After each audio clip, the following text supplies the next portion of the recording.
Welcome to F classes 7th class. कैसे हैं आप सब? बेटा हमने इसका फर्स्ट लेसन का फर्स्ट पार्ट कर लिया था, आज हम सेकंड पार्ट कंटिन्यू करेंगे। ठीक है, चलिए स्टार्ट करते हैं। The king turn round and saw a bearded man running towards them. His hands were pressed against his stomach from which blood was flowing. When he reached the king he fainted and fell to the ground. तो last हमने ये किया था कि जो king है वो hermit से सवाल पूछ रहा था कुछ, और हरमिट ने ये कहा कि देखो तुम्हारे पीछे कोई दौड़ता हुआ आ रहा है ना। तो अब जब ये कहा उसने तो किंग ने पीछे मुड़कर देखा और देखा कि एक दाढ़ी वाला आदमी है जो कि उसकी तरफ दौड़ता हुआ आ रहा है, और उसने जो है उसके जो दोनों हाथ हैं वो उसने अपने दोनों हाथों से अपने पेट को पकड़ रखा है और उसके पेट से बहुत खून निकल रहा है। ठीक है, और जब वो किंग के पास पहुंच गया तो वो वहाँ पर आकर बेहोश हो गया और ज़मीन पर गिर गया। The king and the hermit removed the man's clothing and found a large wound in his stomach. तो अब किंग ने और हर्मिट ने क्या किया, उस आदमी की वो शर्ट हटाई वहाँ से, शर्ट या जो भी कुछ उसने कपड़े पहन रखे थे वो हटाए वहाँ से, और देखा कि वहाँ पर एक बहुत बड़ा ज़ख़म हुआ हुआ है उसके पेट में। वाउंड मतलब ज़ख़म। The king washed and covered it with his handkerchief, but the blood would not stop flowing. The king redressed the wound until at last the bleeding stopped.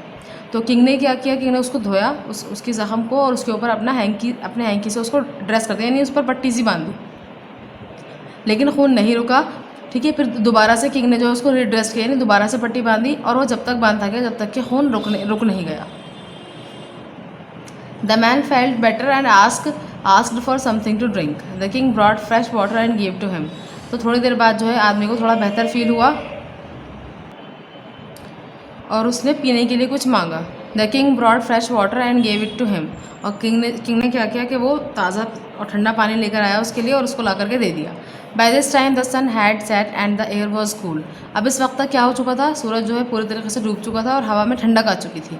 The king with the hermit's help carried the wounded man into the hut and laid him on the bed. तो कह रहे हैं कि राजा ने hermit की help से उसको उठाया, ज़ख्मी आदमी को, और उसको उठा करके हट के अंदर लेकर गया। ठीक है, लेकर गए दोनों, और उसके बाद उसको बेड पर लिटा दिया। The man close his eyes and lake white. उस आदमी ने अपनी आंखें बंद कर ली और खामोशी से लेटा रहा। The king tired by his walk and the work he had done lay down on the floor and slept through the night. अब जो राजा था वो बहुत ज़्यादा थक चुका था। एक तो वो पैदल चलकर आया था, उसके बाद फिर उसने यहाँ पर आकर काम भी किया था। ठीक है, तो वो वहीं ज़मीन पर लेट गया और वहीं पर ही सो गया, पूरी रात वो वहीं सोता रहा ज़मीन पर लेट कर। When he अवोक it was several minutes before he could remember. जब वो उठा तो उसको जो है कुछ वक्त लगा कि मतलब क्या हुआ था, वो यहाँ पर क्या कर रहा है, उसको थोड़ा सा टाइम लगा उसको याद करने में। वेयर ही वॉज और who the strength bearded man lying on the bed was. तो उसने मतलब उसको ये सोचने में टाइम लगा कि वो कहाँ पर है, और ये जो बराबर में उसके आदमी लेटा हुआ है बेड के ऊपर, ये कौन है, मतलब अनजान आदमी कौन है ये। तो उसको थोड़ा टाइम लगा इसको याद करने में। Forgive me said the bearded man in a week voice when he saw that the king was awake. मुझे माफ़ कर दो, उस दाढ़ी वाले आदमी ने कहा बहुत ही वीक वॉइस में। वीक वॉइस मतलब बहुत ही कमज़ोरी हो रही है ना, उसको चोट लगी हुई है उसके, तो इस आवाज़ में उसने कहा जब उसने ये देखा कि किंग जो है वो अब सोकर उठ चुका है। I do not know you and have nothing to forgive you for said the king. तो किंग ने कहा कि मैं तुम्हें नहीं जानता और मुझे नहीं लगता कि मैं तुम्हें किसी की भी चीज़ के लिए माफ़ करूँ, क्योंकि मतलब तुमने कुछ करा ही नहीं तो मैं तुम्हें क्यों माफ़ करूँ। You do not know me but I know you. I am that enemy of yours who swore revenge on you because you put my brother to death and seized my property. क्या तो वो जो bearded man है वो कहता है कि तुम मुझे नहीं जानते लेकिन मैं तुम्हें जानता हूँ। मैं तुम्हारा वो दुश्मन हूँ जो तुमसे अपना बदला लेने के लिए आया था। क्यों? क्योंकि तुमने मेरे भाई को मार दिया था, मरवा दिया था, और मेरी सारी प्रॉपर्टी जब्त कर ली थी, सीज कर ली थी। ठीक है, I knew you had gone alone to see that hermit and I made up my mind to kill you on your way home. तो कहते हैं कि मुझे पता चल गया था कि तुम जो है हर्मिट से मिलने के लिए अकेले जाओगे, तो मैंने जब ही ये फैसला कर लिया था कि जब तुम वापस आ रहे होंगे तो मैं तुम्हें रास्ते में ही मार दूंगा। But the day passed and you did not return. लेकिन सारा दिन गुजर गया, तुम वापस ही नहीं आए। So I left my hiding place. तो जहाँ मैं छुपा हुआ था उस जगह को मैंने छोड़ दिया। And I came upon your bodyguard who recognised me and wounded me. फिर मैं तुम्हारे बॉडीगार्ड की तरफ आया देखने के लिए कि तुम पहुँच चुके हो या नहीं। तो वो जो बॉडीगार्ड था तुम्हारा उसने मुझे पहचान लिया और उसने मुझे ज़ख्मी कर दिया। I escaped from him but I should have died if you had not dressed my wounds. कह रहे हैं कि मैं किसी तरह उससे बच निकला और मैं मर चुका होता अगर तुमने मुझे मेरी मरहम पट्टी ना की होती तो, यानी पट्टी वगैरह ना बांधी होती, सारा खून बचा था तो वो मर जाता। I wish to kill you and you have saved my life. वो कहता है बियर्डेड मैन कि मैं तुम्हें मारना चाहता था और तुमने मेरी ज़िंदगी बचाई। Now if I live I will serve you as your most faithful servant and will order my sons to do the same, forgive me. तो कहता है कि अब जो है अगर मैं जिया तो जब तक भी जीऊँगा, जब तक भी ज़िंदा रहूँगा, तब तक मैं तुम्हारा सबसे वफ़ादार नौकर बन के रहूँगा और अपने बेटों से भी मैं यही कहूँगा कि वो भी ऐसा ही करें, प्लीज़ मुझे माफ़ कर दो। The king was very happy to have made peace with his enemy so easily and to have won him over as a friend.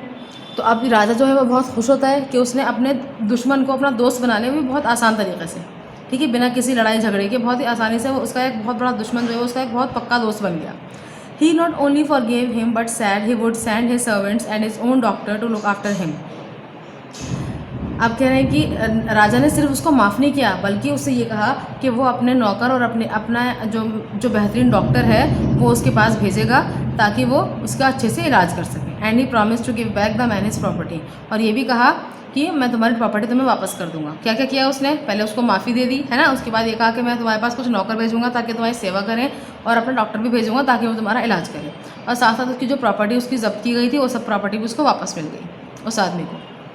Leaving the wounded man, the king went out of the hut and looked round for the hermit. Before going away, he wished once more to get answers to his questions. तो कह रहे हैं कि अब उस bounded man को छोड़ते हुए, यानी वो अंदर था, किंग बाहर की तरफ आ गया घर जाने के लिए। जब वो बाहर की तरफ आया तो उसने इधर उधर देखा हर्मिट को, क्योंकि वो चाहता था कि घर जाने से पहले पहले अपने सवालों के जवाब लेता जाए। The hermit was on his knees sowing seeds in the beds that had been dug the day before. तो जो हर्मिट था वो झुका हुआ था, ठीक है, और झुक करके वो क्या काम कर रहा था, वो जो था ना, जो कर उन्होंने बेड्स यानी जो डिगिंग की थी, जो खुदाई की थी, उसके अंदर वो बीज डाल रहा था। The king went up to the hermit and said for the last time I beg you to answer my questions wise man. तो किंग उसके पास गया और हर्मिट से कहा कि मैं आखिरी बार आपसे इल्तिजा करता हूँ कि प्लीज़ मेरे जो भी क्वेश्चन हैं उनके आंसर्स आप दे दें। वाइज मैन यानी अक्लमंद आदमी। You have already been answered, said the hermit, still bending down to the ground and looking up at the king as he stood before him. तो अब कह रहे हैं कि हर्मिट ने क्या जवाब दिया, उसने कहा कि तुम्हें इनके आंसर्स खुद ब खुद ही मिल चुके हैं, और वो ऐसे झुका रहा, सिर्फ झुके झुके ही उसने ऊपर की तरफ उसकी तरफ देखा, किंग की तरफ। How have I been answered, what do you mean. तो उसने कहा कि कैसे, मुझे कैसे आंसर मिल सकते हैं, क्या कहना चाहते हो। Do you not see, replied the hermit. तो कहते हैं क्या तुमने नहीं देखा, हर्मिट ने कहा। If you had not pitied my weakness yesterday and had not dug these beds for me, you would have gone away. Then that man would have attacked you and you would have wished you had stayed with me. तो अब उसने कहा कि अगर तुम कल मेरे ऊपर तरस ना खाते, मेरी कमज़ोरी पर तरस ना खाते, और जो मैं काम कर रहा था यानी जो मैं खुदाई कर रहा था यहाँ पर, वो तुम मुझसे लेकर तुमने शुरू कर दी, ठीक है। अगर तुम मुझ पर तरस ना खाते तो तुम चले जाते, और अगर तुम चले जाते तो वो इंसान तुम पर अटैक कर देता, ठीक है। लेकिन तुम नहीं गए, तुम यहीं पर ही रुके और तुमने मेरी मदद की। So the most important time was when you were digging the beds. कह रहे हैं तो सबसे इंपॉर्टेंट टाइम कौन सा था, जब तुम वो बेड्स डिग कर रहे थे, है ना, यानी जब तुम वो वाली जो खुदाई का काम कर रहे थे वो सबसे बेस्ट टाइम था। And I was the most important man and to do me good was your most important business. तो कह रहे हैं उस वक्त मैं तुम्हारे लिए सबसे इंपॉर्टेंट आदमी था, ठीक है। क्यों, क्योंकि तुम्हें मुझसे जवाब भी चाहिए थे और तुम मेरे लिए ही काम कर रहे थे, और जो तुम काम मेरे लिए कर रहे थे उस वक्त वो तुम्हारे लिए सबसे इंपॉर्टेंट बिजनेस था। यही उसके 3 सवाल थे, है ना, कि कोई काम करने का सबसे अच्छा समय कौन सा होता है, कि हमें मुझे कौन से लोगों के साथ रहना चाहिए, और कौन सा काम मुझे ऐसा करना चाहिए कि जिससे मुझे जो है कामयाबी मिले, ठीक है। तो ये उसके 3 सवालों के जवाब यहाँ पर आ गए। Afterwards when the man ran to us the most important time was when you were caring for him. तो कह रहे हैं उसके बाद जब आदमी तुम्हारी तरफ दौड़ता हुआ आया तो सबसे इंपॉर्टेंट टाइम वो था जब तुम उसकी केयर कर रहे थे। Because if you had not dressed his wounds he would have died without having made peace with you. अगर तुम उसकी ड्रेसअप नहीं करते, उसकी ड्रेसिंग नहीं करते, तो ड्रेसअप नहीं बेटा, ड्रेसिंग है ना, ड्रेसअप तो तैयार होने को बोलते हैं, ड्रेसिंग अगर नहीं करते उसके ज़ख्म की तो वो मर जाता और वो तुमसे फिर पीस बोलते हैं, मतलब शांति, यानी दोस्ती नहीं कर पाता, समझौता ना हो पाता, तुम दोनों के बीच में दोस्ती ना हो पाती। So he was the most important man. तो कह रहे हैं उस वक्त सबसे इंपॉर्टेंट आदमी वो था तुम्हारे लिए। And what you did for him was your most important business. और तुमने जो उसके लिए किया वो सब तुम्हारा मोस्ट इंपॉर्टेंट बिजनेस था, यानी सबसे इंपॉर्टेंट काम था उस वक्त का। Remember then there is only one time that is important and that time is now.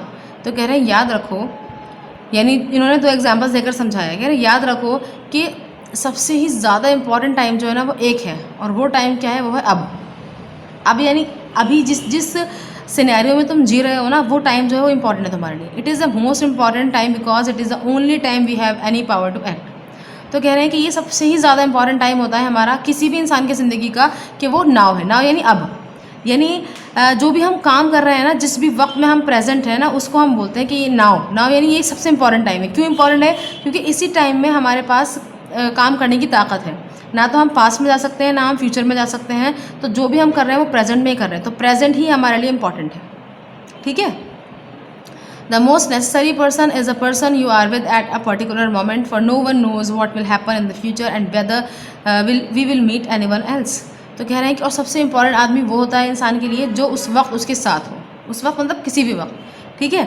अगर आप अपने पेरेंट्स के साथ हैं तो उस वक्त पेरेंट्स आपके लिए इंपॉर्टेंट है। अगर टीचर्स के साथ हैं तो टीचर्स इंपॉर्टेंट है। फ्रेंड्स के साथ हैं तो फ्रेंड्स इंपॉर्टेंट है। जिस भी वक्त आप जिस भी इंसान के साथ हैं वो इंसान आपके लिए इंपॉर्टेंट है, क्योंकि कोई नहीं जानता कि फ्यूचर में क्या होगा, आप उसे दोबारा मिल भी पाएंगे या नहीं। ठीक है। The most important business is to do that person good because we were sent into this world for that purpose alone. तो कह रहे हैं और सबसे important business क्या है? सबसे important business ये है कि लोगों का भला करना, है ना, या उस इंसान का भला करना जो उस वक्त आपके साथ हो। क्योंकि हम इस दुनिया में भेजे गए हैं इसलिए कि हम लोगों की मदद कर सकें, लोगों के काम आ सकें, लोगों का भला कर सकें। ठीक है। हमारा जो है वो यही एक अकेला पर्पज़ यही है कि हम लोगों का भला कर सकें। और जब हम लोगों का भला करेंगे तो फिर हम भी कामयाब होंगे और हमें नाकामयाबी नहीं मिलेगी। ठीक है बेटा, ये स्टोरी आपकी कंप्लीट हुई। मे बी आपको अच्छी लगी हो। इसको लिखने जो राइटर हैं इनके वो लियो टॉल्स्टॉय हैं। ठीक है, समझ आया? अच्छा, इसकी भी वर्ड्स मीनिंग करेंगे आप।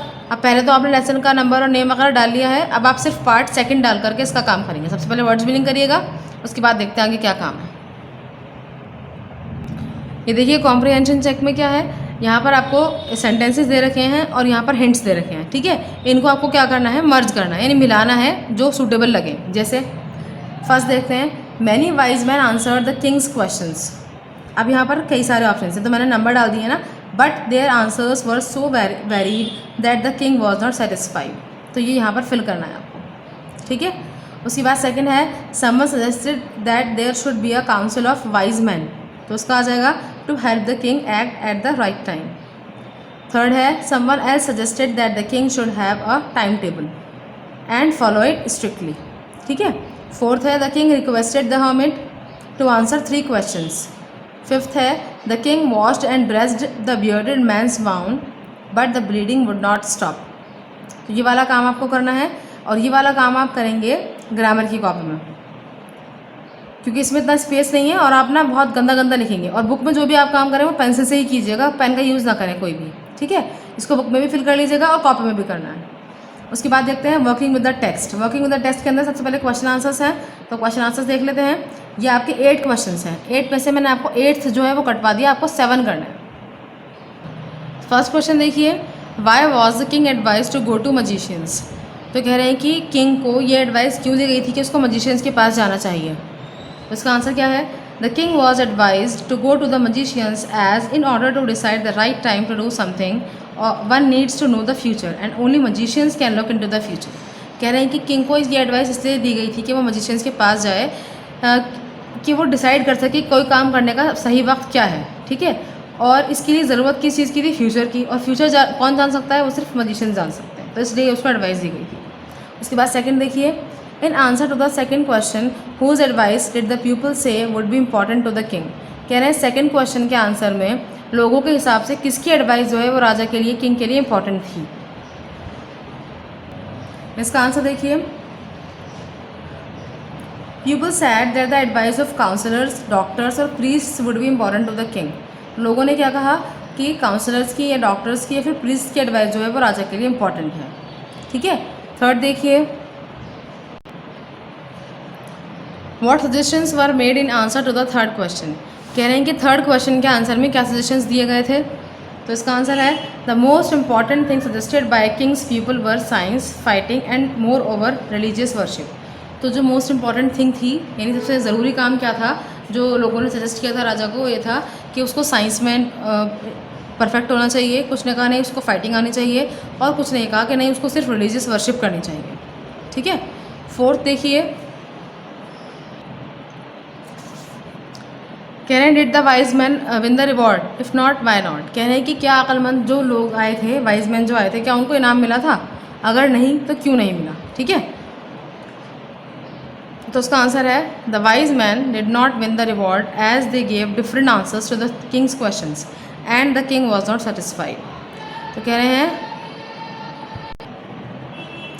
तो ये कह रहे हैं कि जो अक्लमंद लोग आए थे उनमें से किसी को भी कोई रिवॉर्ड नहीं मिला, क्योंकि उन सभी के आंसर्स बहुत डिफरेंट थे और उनके आंसर्स जो थे वो कोई भी आंसर जो है राजा को सेटिस्फाई नहीं कर पाया, किंग को सेटिस्फाई नहीं कर पाया। ठीक है, इसलिए उनको कोई भी इनाम वगैरह नहीं मिला। अगला देखते हैं, 5th क्वेश्चन देखिए, how did the king and the hermit have the wounded man. कह रहे हैं कि राजा ने और हर्मिट ने उस जख्मी आदमी की मदद किस तरह की। इसका answer, the king with the help of hermit removed the wounded man's clothes, washed his wound and covered it with his handkerchief, he redressed it till the blood stopped flowing. कह रहे हैं कि राजा ने क्या हर्मिट की help से उसके कपड़े वहाँ से हटाए जहाँ से ज़ख्म था। ठीक है, जहाँ ज़ख्म था उसके ज़ख्म को धोया पहले, उसके वूंड भी बोल सकते हैं, बेटा इसको वाउंड भी बोल सकते हैं। ठीक है, उसके वाउंड को धोया और उसको फिर अपने हैंकी से उसको कवर कर दिया।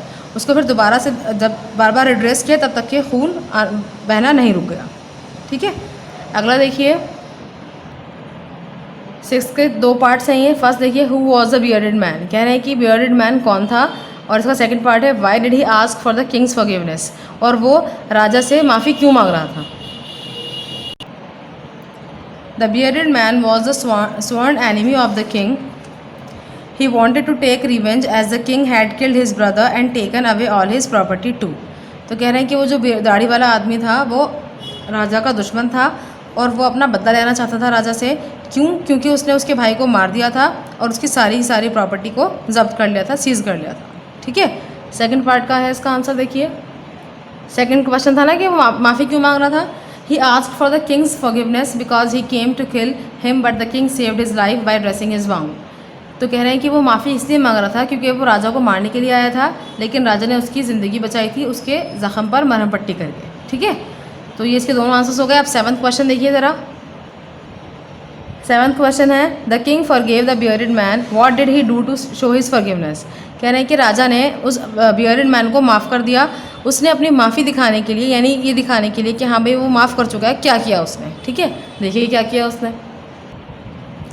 To show his forgiveness the king promised to send his servants and doctor to look after him, he promised to return his property.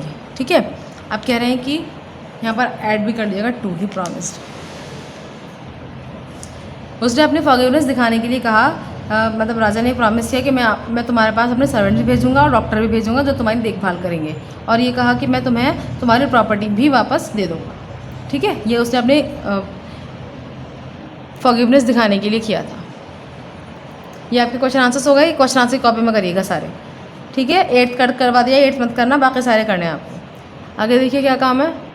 Working with the language में आपको क्या करना है। यहाँ पर सबसे पहले क्या दे रखी है, मैचिंग्स दे रखी हैं, और मैचिंग्स के अंदर क्या है, मीनिंग सेम तरीके से ही। ठीक है, एग्जाम्पल देखिए क्या है, फेंटेड। फेंटेड मतलब क्या होता है, लॉस्ट कॉन्शियसनेस, यानी आप जो है क्या होगा, अनकॉन्शियस हो गए, यानी बेहोश हो गए, तरीके से उसको बोलते हैं। तो ऐसे एग्जाम्पल्स दिया है इन्होंने, एग्जाम्पल दिया, ये एग्जाम्पल्स यहाँ पर भी हैं। देखिए फर्स्ट है वाउंडेड, तो वाउंडेड का आंसर होगा सीवियरली इंजर्ड, है ना, बहुत ज़्यादा जिसकी चोट लगी होती है उसको बोलते हैं। सेकेंड है अवोक, तो अवोक का है गॉट अप फ्रॉम स्लीप, यानी नींद से उठना। थर्ड है फॉरगिव, फॉरगिव का क्या है, थर्ड ये रहा पार्डन, है ना, माफ़ी। फोर्थ है फेथफुल, फेथफुल बोलते हैं वफ़ादार को, तो फेथफुल ये रहा लॉयल, लॉयल भी वफ़ादार को ही बोलते हैं। फिफ्थ है पिटी, पिटी बोलते हैं फील सॉरी फॉर, यानी जब आप किसी से माफ़ी मांगना चाहें, है ना, पिट तरस को भी बोलते हैं पिटी, किसी पर तरस आना। 6 है बेड्स, तो बेड्स किसको बोलते हैं, small patches of ground for plants, यानी ग्राउंड में जब आप प्लांट्स उगाने के लिए कुछ पैचेस बनाते हैं उसको हम बेड्स बोलते हैं। 7th है रिटर्न, और रिटर्न का क्या है, गिव बैक, यानी वापस लौटाना। ठीक है, ये आपको बुक में ही करना है। उसके बाद देखिए ये वाला काम आपको कॉपी में करना पड़ेगा। Use any 3 of the above words in sentences of your own, you may change the form of the word. अब देखिए यहाँ पर ना ये जो वर्ड्स दे रखे हैं, इन वर्ड्स में से कोई से भी 3 वर्ड्स आपको यूज़ करने हैं और सेंटेंस बनाने हैं। ठीक है, थोड़ी बहुत फॉर्म चेंज भी हो सकती है, जैसे रिटर्न का रिटर्न भी हो सकता है ना, फेथफुल का फेथफुलनेस भी हो सकता है, फॉरगिवनेस भी हो सकता है, यानी रूट वर्ड तो ये रहेगा, लेकिन अगर आप चाहें तो इसमें सफिक्स या प्रीफिक्स लगा सकते हैं।